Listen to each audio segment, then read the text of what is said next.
সুপ্রিয় সুধী, আসসালামু আলাইকুম, আদাব এবং নমস্কার। আমার সামনে আমি ঝলমলে এক টুকরো বাংলাদেশ দেখতে পাচ্ছি। আমি দেখতে পাচ্ছি ৫৫ বছরের বিজয় দিবসের এই আগমন। আপনারা কত দূর থেকে কতজন এসেছেন শুধুমাত্র বাংলাদেশকে বুকে ধারণ করার করে। আপনারা হচ্ছেন এক একজন খাঁটি প্রেমিক, দেশপ্রেমিক। দেশপ্রেমিকের এই অনুভূতি হচ্ছে পৃথিবীতে সবচেয়ে পবিত্রতম অনুভূতি। এই অনুভূতিকে ধারণ করে আপনারা এখানে এসেছেন।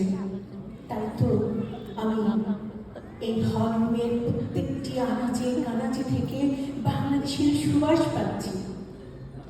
কোথা থেকে এসেছি আমরা? কবির ভাষায় বলি, ১৩০০ নদী শুধায় আমাকে, কোথা থেকে এলে তুমি? কোথা থেকে এলাম?